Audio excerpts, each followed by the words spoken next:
नमस्ते, हाय, हेलो, कैसे हैं आप सब। चलिए कहानी शुरू करते हैं जहाँ पे कि भूतनी की मदद लेकर के किचन से समेट लेता है। तभी वो भूतनी उसे पूछती है, क्या तुम्हारी गर्लफ्रेंड यहाँ नहीं आती। तभी दरवाजे पे नॉक की आवाज़ आती है। वो जैसे ही नॉक की आवाज़ सुनती है वैसे ही बोलती है, क्या सच में तुम्हारी गर्लफ्रेंड आ गई। मैंने तो अभी कहा और तुम्हारी गर्लफ्रेंड हाजिर भी हो गई। कमाल की बात है ना। जिस पर वो कहता है, चुप करो, मेरी कोई गर्लफ्रेंड नहीं है। ये कहकर वो दरवाज़ा खोलने जा रहा होता है, ये सोचते हुए कि आखिर कौन आया है सुबह सुबह। जिस पर उसकी माँ उधर से आवाज़ देती है, कहती है, बेटा दरवाज़ा खोलो विकी। जिस पर विकी एकदम से खुशी से झूमते हुए दरवाज़ा खोलता है और भूतनी यहाँ बड़बड़ाते रहती है, क्या ये तुम्हारी गर्लफ्रेंड है। ये तो किसी लड़की की आवाज़ है, मतलब तुम्हारी गर्लफ्रेंड है। तुम झूठ बोलते हो, तुम बदनावटी बातें कर रहे हो। तुम्हारी गर्लफ्रेंड है। मैं तो देखने के लिए एक्साइटेड हूँ। जैसे दरवाज़ा खोलता है वो देखती है कि उसकी एक अधेड़ उम्र की औरत है। उसको देख करके वो कहते हैं, क्या तुम्हारी चॉइस इतनी घटिया कैसे हो सकती है, ये कितनी ओल्ड है। जिस पर वो पैर छूकर प्रणाम करते हुए कहता है, माँ प्रणाम, पापा हम दोनों यहाँ। जिस पर वो उनकी मिलने जुलने की, गले लगने की और बातचीत सुनकर भूतनी खामोश हो जाती है कुछ टाइम के लिए और देखती है खाली। और वो भी उस खामोशी में सुकून पाता है, जैसे कि कोई बोलता हुआ बुड़बुड़ा तोता चुप हो गया हो। और वो सुकून से अपनी माता पिता को घर के अंदर लेकर आता है।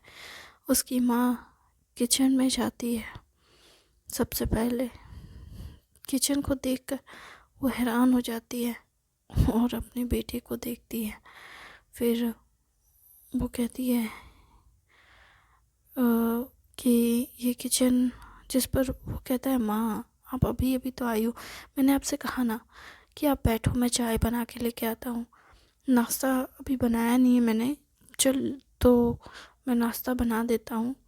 जिस पर उसकी माँ कहती है, नाश्ता मैंने लेकर आई हूँ, ये लो। वो टिफ़िन निकालती है और कहती है, लो तुम नाश्ता करो, मैंने खा लिया, हमने खा लिया है। वो अच्छा ठीक है, अब तुम रेडी हो, लगता है तुम्हें काम पे जाना है। तुम जाओ, मैं घर देख लेती हूँ और खाना भी बना दूँगी, अपने पापा के साथ जा सकते हो। जिस पर वो कहता है, पापा तो। जिस पर उसके पिता कहते हैं कि मैं भी यहाँ काम से ही आया हूँ, मैं देखना चाहता था कि तुमने यहाँ का काम कैसे किया है अब तक। जिस पर वो कहता है, अच्छा तो चलिए। जिस पर वो अपनी पत्नी की ओर देखते हैं। उसकी पत्नी कहती है, हाँ हाँ जाइए ना, मेरी परमिशन की क्या ज़रूरत है। आपको मैंने कब से कहा कि बेटे के पास चलते हैं, तब आपने मुझे आने नहीं दिया। और अब जब आए हैं तो काम से ही आए हैं, मैं तो जानती हूँ अब बेवजह तो आएंगे नहीं। और उस टाइम पे भी मुझे क्या कहकर टाल दिया, कहा कि मैं तो जाऊँगा तब तो मेरे साथ चलना। मुझे जाने खुद से दिया नहीं और कहते रहे, हाँ मैं जाऊँगा तो तुम्हें लेकर जाऊँगा।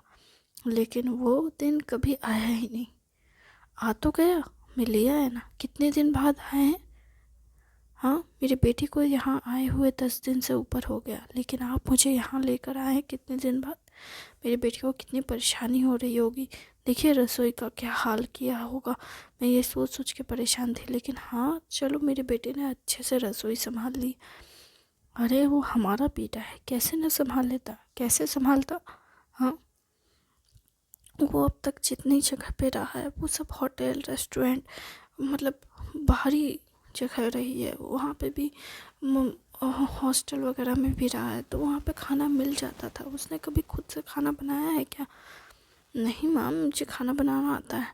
हाँ लेकिन तुझे चीज़ें अरेंज करना तो नहीं आता ना। तुझे पता तो है धनिया जीरा क्या है, लेकिन तुझे ये थोड़ी ना पता कि धनिया और जीरा को कैसे रखना है, कीड़े पड़ जाएंगे।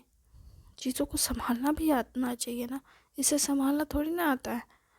इसलिए मुझे कितनी फ़िक्र हो रही थी, मैं जो चाहती थी कब का आना है। जब तू आया यहाँ पे तभी मैंने इनसे कहा कि चलिए मैं भी चलती हूँ, अपने बेटे को देख लूँगी और चीज़ें अरेंज कर दूँगी, उसके बाद आ जाऊँगी। जिस पर वो कहते हैं कि माँ आप फिक्र मत कीजिए, मैंने सारी चीज़ें अरेंज कर ली है। हाँ ठीक है, अब तूने वो मैं देख ही रही हूँ कि तूने काफ़ी अच्छे से रसोई संभाल रखा है। यकीन नहीं होता कि ये तूने किया है, क्योंकि ऐसी रसोई तो अक्सर लड़कियाँ समेट कर रखती है। मुझे यकीन नहीं होता है कि मेरा बेटा इतना टैलेंटेड है। माँ मैं बहुत टैलेंटेड हूँ। अच्छा, भूतनी कहती हाँ हाँ इधर आओ, मैं ना होती तो क्या होता है इसका। वो ऐसे बड़बड़ाने लगती है, फिर से उसको कान के पास जा के बोलने लगती है, देखो देखो देखो कौन इतना खुश हो रहा है अपने काम पे। हाँ मुझे शुक्रिया अदा करो। हाँ देखो मैं ना होती तो तुम्हारा क्या होता बताओ। तुम्हारी माँ देखो कितनी खुश हो गई है। अरे वाह, तुम्हारी बीवी अगर जो होगी ना वो भी ऐसे किचन साफ सुथरा रखेगी, तुम्हारी माँ खुशी से झूम जाएगी। वाह कमाल है, तुम्हारी माँ को तो खुश करना बहुत आसान है।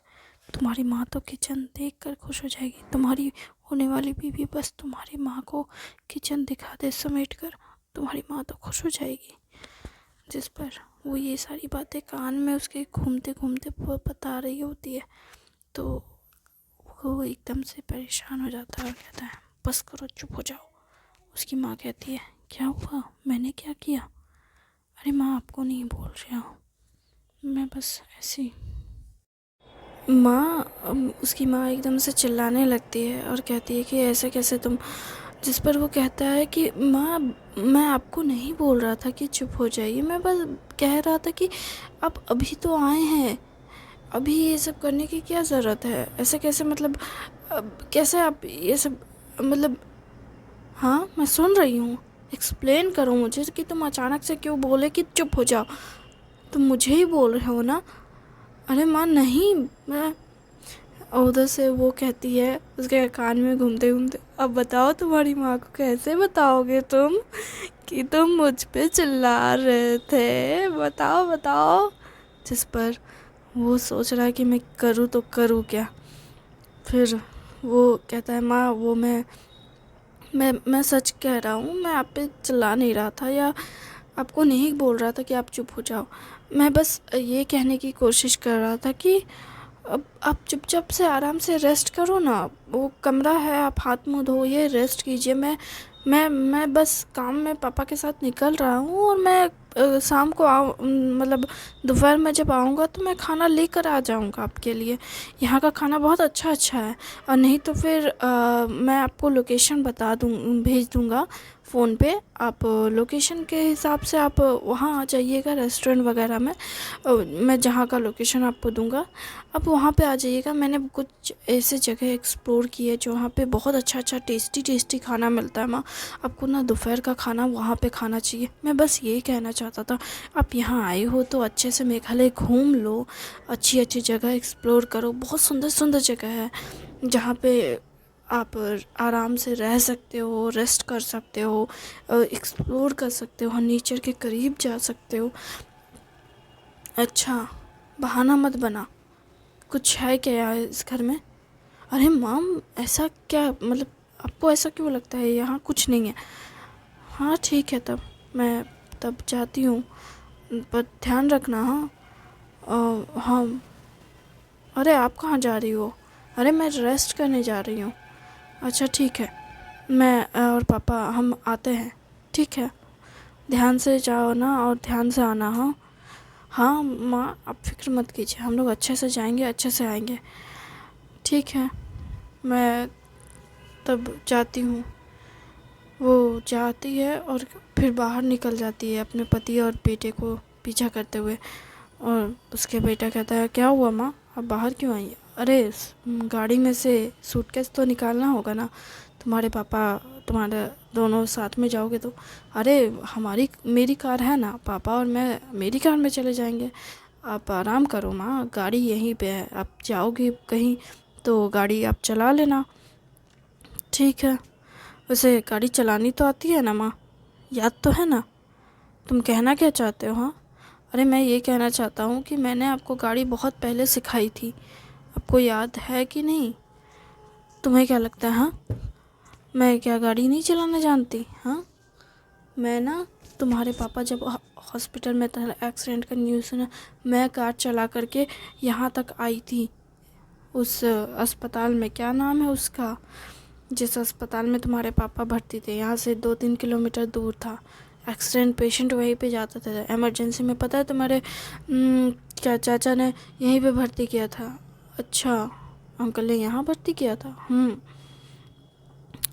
और इसलिए मैं बहुत मतलब चाचा मतलब मामा जो बोलो तुम, मतलब एक्चुअली में वो उसकी माँ की फ्रेंड जो रहते हैं, उस दोनों दोस्त, वो दोनों वो मामा भी लगते हैं और काफ़ी हद तक कभी कभार चाचा भी बोलता है विकी। तो इसलिए मामा चाचा दोनों में से जो भी वो उसके मुंह में रहता है वो बोल देता है। उसके मामा कभी इस चीज़ के लिए बुरा नहीं मानते थे, तो वो एकदम से उसको कहता है ठीक है, ठीक है। मतलब पापा का एक्सीडेंट हुआ था तो पापा उसी अस्पताल में भर्ती हुए थे। हाँ, तुम क्यों पूछ रहे हो? उसके पिता पूछते हैं। नहीं, बस मैं यही बस पूछ रहा था क्योंकि मैंने सुना कि वहाँ पे एक और लड़की को भर्ती किया गया था, जिसका मतलब जब आपका एक्सीडेंट हुआ था, उस मतलब हादसा हुआ था उस टाइम पे कोई लड़की थी जो हमारे काम की जगह पे हमारी बिल्डिंग से गिर गई थी। तुम्हें ऐसा क्यों लगता है? पता नहीं, लोग कहते हैं कि पहाड़ पे से गिरी थी और उसको इंजरी वगैरह आई थी। मैं श्योर नहीं हूँ पिताजी, लेकिन मैंने ऐसा ही कुछ सुना था। तो मैं उस अस्पताल में गया था और देखने के लिए कि क्या वो लड़की अभी भी है या नहीं, या ज़िंदा है या नहीं, मतलब। तो फिर तुम्हें क्या पता चला? मैं बस ये वो दोनों बात करने वाले होते हैं तभी उनकी नज़र उसकी माँ पे पड़ती है और वो अपनी पत्नी को देखते हैं। फिर वो दोनों कहते हैं कि तुम घर के अंदर जाओ, हम गाड़ी में चलते हुए बात करते हैं। उसके पिता कहते हैं, विकी भी कहता है हाँ पापा चलते हैं। सुनो, मुझे भी जानना है। और माँ, इतना क्यूरियस होने की ज़रूरत नहीं है। उसकी माँ एकदम से कान खड़े करके पास में आके बोलती है, देखो मुझे भी जानना है। रास्ते के बीचों बीच तुम लोग ये सारी बातें कर लोगे, मैं कब जानूँगी? हाँ, मुझे बता के जाओ। अरे माँ, ऐसा कुछ नहीं हुआ था। मैं शॉर्ट टर्म में बोल देती हूँ कि ज़्यादा कुछ नहीं था। मैं हॉस्पिटल गया, वहाँ पे लड़की नहीं मिली। इनफैक्ट वो कबाड़ हॉस्पिटल है, कुछ नहीं है वहाँ पे, ठीक है। और मैंने सुना ना कहा वो मर चुकी है। तुमने सुना, मतलब तुमने डेड बॉडी नहीं देखी? नहीं। जब तुमने डेड बॉडी नहीं देखी तो तुम्हें कैसे पता कि वो मरी है कि ज़िंदा है? हाँ, क्या पता उससे तुम्हारे पिता के एक्सीडेंट के बारे में कुछ पता हो? हाँ, तुम ऐसे कैसे हार मान सकते हो? तुम्हें रिसर्च करना चाहिए, जानकारी इकट्ठी करनी चाहिए, तुम्हें पता चलना चाहिए कि हाँ क्या हुआ था, नहीं हुआ था। तुम बिना जाने समझे ऐसे चले आए कैसे? हाँ, तुम ऐसे लापरवाह लड़के। माँ, अब अपना पापा की फ़िक्र में मुझे डांट रहे हो। आपको तो मेरी कोई फ़िक्र ही नहीं है। अरे, मुझे तुम्हारी फ़िक्र नहीं है कैसे? तुम मेरे इकलौते बेटे हो, तुम्हारी इतनी फ़िक्र है तभी तो इतनी दूर आई हूँ तुम्हारा ख्याल रखने के लिए, और तुम कह रहे हो कि मुझे तुम्हारी फ़िक्र नहीं है। अरे माँ, चिल्ला क्यों रही हो? एक सांस में बोलने की क्या ज़रूरत थी? रिलैक्स, पानी पियो, जाओ। देखो, चाहे जो भी हो, मैं सच जानना चाहती हूँ। जो भी पता चलेगा मुझे पता होना चाहिए। आखिर मेरे बेटे और मेरे पति की बात है, उनकी ज़िंदगी का सवाल है। अगर क्या हुआ, अगर जो तुम्हारे पिता को चोट पहुंचाना चाहते थे वो अगर तुम्हें चोट पहुंचाए तो क्या हो? अगर ऐसा कुछ हुआ तो? हाँ, मैं तो सोच के ही डर लग रहा है मुझे। मेरा इकलौता बेटा। नहीं नहीं नहीं, बिल्कुल नहीं। मैं तो अब सोच के घबरा रही हूँ। अरे माँ, मेरी घबराओ मत ना, प्लीज़ पैनिक मत हो जाओ मेरी अम्मा। शांत हो जाओ, शांत हो जाओ, लंबी लंबी सांसें लो मेरी माँ। चुप हो जाओ, शांत हो जाओ। देखो, मैं रो नहीं रही हूँ। उसकी माँ रो नहीं रही थी, एकदम से हल्का पैनिक हो रही थी। तो शांत कर रहा था। वो दोनों मिलके एक साथ एक सुर और ताल में दोनों एकदम से कह रहे हैं, देखो लंबी सांसें लो, 1 2 3, हाँ लंबी लंबी सांसें लो, खुद को रिलैक्स करो। मेरी प्यारी पत्नी, तुम शांत रहती हो ना तो मुझे तुम बहुत अच्छी लगती हो, लेकिन तुम इस तरह से गुस्सा मत करो, पैनिक मत हो, तुम्हें कुछ हो जाएगा तो मेरा क्या होगा, तुम ही तो मेरी ज़िंदगी की आखिरी उम्मीद हो। वो दोनों इस तरह से लबी डबी हो ही रहे होते हैं, तभी विकी उन दोनों के तरफ देखता है और कहता है, अच्छा क्या मैं आप दोनों की आखिरी उम्मीद नहीं हूँ? बिल्कुल नहीं, दोनों एक साथ बोलते हैं। विकी कहता है, क्यों? मैं क्यों नहीं? मैं आपका ही तो बेटा हूँ। कैसे हो सकता है कि तुम मेरे जिगर का टुकड़े बन सकते हो, लेकिन तुम मेरी ज़िंदगी नहीं बन सकते हो? आखिर बुढ़ापे तक तो हम दोनों को ही साथ एक दूसरे का देना है। तुम कब तक साथ दोगे? शादी हो गई तो माँ बाप पराये हो जाएंगे, ये क्या मतलब हुआ? हाँ, आप दोनों तो एकदम से मुझे छोड़ दिया आपने। देखो तुम्हें मैं सब कुछ दे सकता हूँ, लेकिन ना तुम्हें वो वो नहीं दे सकता। उसके पिता कह रहे होते हैं तो वो कहता है, वो नहीं दे सकते? क्या मतलब होता है? हाँ, मतलब ये कि मतलब ये कि मैं तुम्हें वो क्या कहते हैं, अटेंशन नहीं दे सकता। वो क्या है ना, तुम्हारी माँ मेरा अटेंशन सबसे ज़्यादा चाह सकती है। तुम्हें अटेंशन देने का मेरा कोई इरादा नहीं है। तुमको जितना अटेंशन देना था वो मैंने दे दिया बचपन से लेके अब तक में, और तुम्हें ज़रूरत नहीं है। अरे पापा, आप तो ऐसे मुझे ठुकरा रहे हो जैसे कि मैं कहीं गली से रास्ते से उठा के लेके आए थे आपने मुझे। देखो, मैंने कहा ना, तुम मेरे इकलौते बेटे हो और इस नाते मैं तुम्हें पैसा पावर सब कुछ दे सकता हूँ। और मुझे अगर इनमें से कुछ भी नहीं चाहिए, मुझे आप चाहिए तो उसकी पत्नी आती है, उसकी माँ, और अपने पति के कंधे पे हाथ रखते हुए कहती है, तो तुम्हें मुझसे प्यार करना होगा पहले। हाँ, तो मैं तो अपनी माँ से बहुत प्यार करता हूँ ना। झूठ? अरे माँ, झूठ कैसे बोल रही हो आप? मैं झूठा थोड़ी ना हूँ, मैं तो आपका प्यारा बेटा हूँ ना, लाडला बेटा। अगर तुम मेरे लाडले बेटे होते ना तो तुम मुझे इस तरह से इग्नोर नहीं करते। हाँ, मेरे कॉल्स को कैसे नोट इग्नोर किया है तुमने, मैं क्या बताऊँ तुम्हें? अरे माँ, मैं सच कह रहा हूँ, मैंने कभी आपको इग्नोर नहीं किया, और मैं इग्नोर कर ही नहीं सकता मैं आपको। आप मेरी माँ हो, मेरी मेरी जननी हो। आपने मुझे जन्म दिया है। मैं आपसे आपसे तब से जुड़ा हूँ जब मैं इस दुनिया में आया भी नहीं था। हाँ, इसलिए तो तुम मुझे इग्नोर कर रहे थे। वो ये सब बातें कर ही रही होती है, तभी भूतनी उसके कान में आके बोलती है, अब बताओ, तुम्हारी माँ को भी तुम इग्नोर करते हो। मैं अब समझ सकती हूँ उनका दुख, क्योंकि तुम मुझे भी इग्नोर करते हो। वो ये सब कान में फुसफुसा ही रही होती है, तभी वो अपनी माँ को एकदम से गले लगाता है और कहता है, चुप हो जाइए माँ, प्लीज़ चुप हो जाइए। और वो इशारे से जैसे भूतनी को भी बोल रहा हो कि तू चुप हो जा, तू चुप हो जा। वो भी अपनी माँ को कह रहा है, मेरी अम्मा चुप हो जाना। मैं सच कहता हूँ, मैं आपको परेशान नहीं करना चाहता था, और ना ही मैं चाहता हूँ कि आप मेरी वजह से परेशान हो और दुखी हो। मैं आपसे बहुत प्यार करता हूँ, बहुत बहुत ज़्यादा। आप मेरी जान हो, मेरी जान जहान हो। आपसे ज़्यादा मैं किसी से प्यार कर ही नहीं सकता, बिल्कुल भी नहीं। आप ही मेरी दुनिया हो, मेरी अम्मा। अच्छा, तो अभी अपने पापा को क्या बोल रहे थे? देखो मेरी माँ, आपसे मैं हूँ, आप दोनों से ही मैं हूँ। अगर आप दोनों ना होते तो मैं इस दुनिया में थोड़ी ना होता। हाँ, ये बात तो है। तो बस आप रेस्ट करने जाओ, मैं काम पे जाता हूँ। ये कहकर अपनी माँ को पीछे छोड़ वो अपनी माँ को घर में भेजने के बाद अपने पापा के सामने जैसे आहें भरते हुए खुद को रिलैक्स करता है और कहता है, फाइनली माँ चली गई। वो कहता है, फाइनली बला टली। दोनों आहें भरते हुए ये कह रहा होता है। फिर विकी अपने पिता की ओर देखता है और कहता है, आप मेरी माँ को बला क्यों कह रही हैं? अरे, अगर वो थोड़ी देर और रुकती ना तो मुझे लगता है कि इसके बाद प्यार का शिफ्टिंग मेरे ऊपर आता है और फिर आप दोनों